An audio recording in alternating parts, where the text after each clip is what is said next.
On 25th of March, I requested the Committee of Finance, through a statement in Parliament, to look into the operations of Unclaimed Financial Assets Authority, UFA. And there were quite some concerns that were brought to my office on funds that are missing and on audit reports and just some very dubious activity. So I presented a statement at the floor of the House on 25th. And in this statement, I requested that the Finance Committee is able to establish some of the issues that were raised, including 500 million worth of 500 million Kenya shillings that was spent on auditing services. There's also an issue of 10 billion. So investigate the discrepancies regarding unremitted funds amounting to about 10 billion that is lost. Once I gave this statement at the floor of the House, then several things happened. First of all, I received quite a number of phone calls, which were not, they were threats, and I said I have to pursue. But immediately after that, there are 2 staff members who have been let go. So the head of ICT, that is the manager ICT at Unclaimed Financial Assets Authority, has been let go, and then also the head of finance, so the manager of finance and accounting. With me here, I have their letters, which are appeal letters that have been sent to the PS of National Treasury for their contracts to be renewed. Now, what happened is that immediately after my statement, the board was called for a meeting. These contracts of these particular people were supposed to be renewed. They were lapsing, I think, on 8th of April. They were supposed to be renewed. But actually, this is 25th of March. Immediately after I read the statement, meeting was called. There was a recommendation from a committee. The Finance and HR Committee gave a recommendation that these people, their contracts need to be renewed. The recommendation was ignored. The board, in fact, did not even adopt any of the reports that was tabled by the Working Committee of Finance and HR. And instead, the board, led by the chair, manipulated, and I have to say this because they forced a vote. And if you understand operations of the board, rarely does the board vote on matters for renewal of contracts. But because the chair needed to legitimize how they are going to let go of these 2 people, then they forced a vote and they decided not to adopt the report, and so these 2 people now have been rendered jobless. But one thing I want to explain so that guys can understand what this authority is supposed to take care of the funds for the unclaimed assets and finances of people who have passed on. And so there's a lot of money that's sitting in banks. This piece of legislation was passed. The Unclaimed Financial Assets Authority was constituted. And this is how it works. There is a department there's a department that is in charge of reconciliation of all the funds. So ideally, an auditor is sent from UFA. The auditor goes to the bank, Bank A.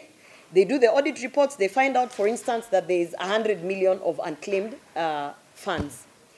That report is reported directly to UFA through an ICT system, a digital system. Once it is reported, then there is now another department that is in charge of reconciliation that is in charge of going to collect that money.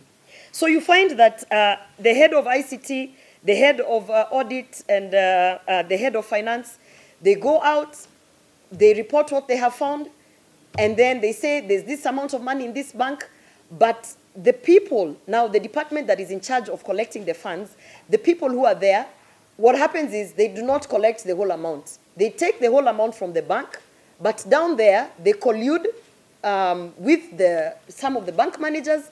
And so if, let's say 100 million was reported that it's unclaimed funds, then 100 million is reported to the system in UFA, but 50 million is what is going to be collected by that department.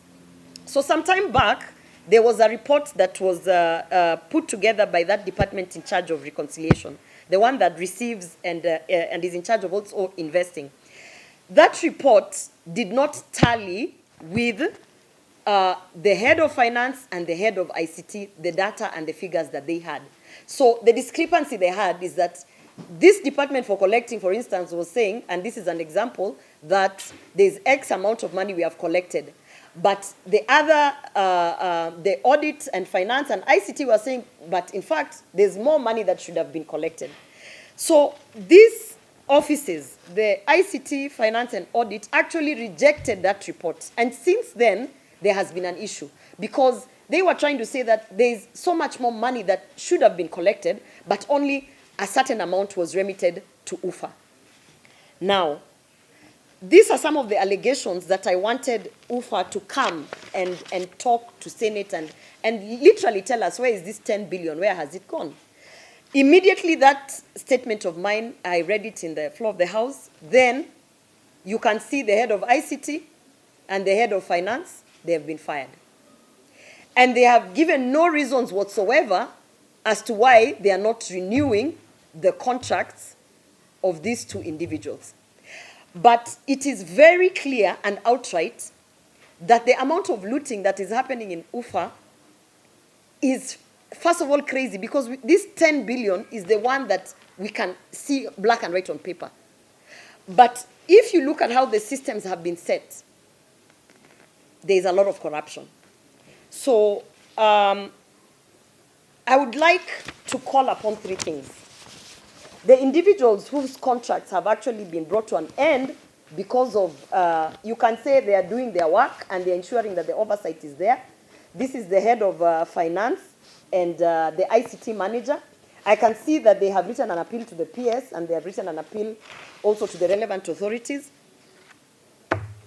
It is important that the CEO of UFA and the chair of UFA understand that the eyes are there, we are looking at them.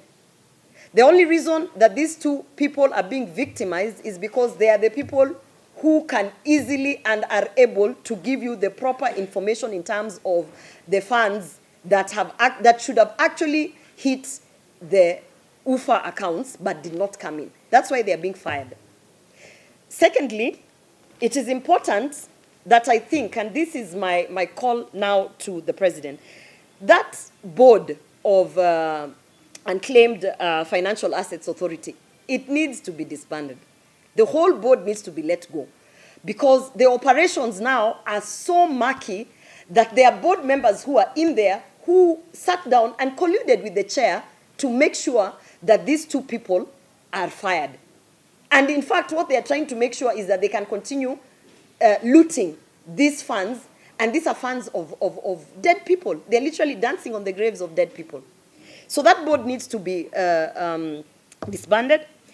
Another thing I want to call for, because I understand that there is a file sitting at EACC, and that file was already probing on the corrupt dealings of Unclaimed Financial Assets Authority.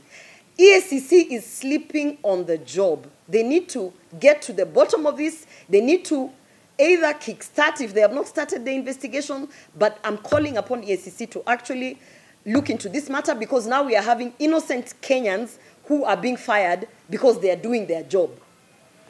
Then there is an issue there's a legal issue. We require to look into the laws of how Unclaimed Financial Assets Authority is. Because it cannot be, first of all, that all 80% of the staff members are actually on contract. And there is no term limit, but it means that if, for instance, a situation like this where the head of ICT and the head of finance is doing their job, when they clearly are not interested in participating in the corrupt dealings by the board or the individuals who are there, then their contracts are not renewed. So we need to look into how to safeguard the positions of these staff members because they're dealing with very, very sensitive matters.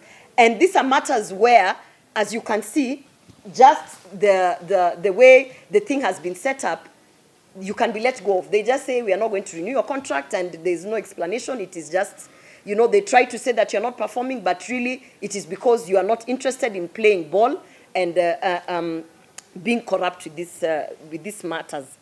So I think in conclusion, I would say that the Unclaimed Financial Assets Authority is indeed a good starting point to ensure that these funds of people who've passed on are, you know, the beneficiaries of the funds actually get to it.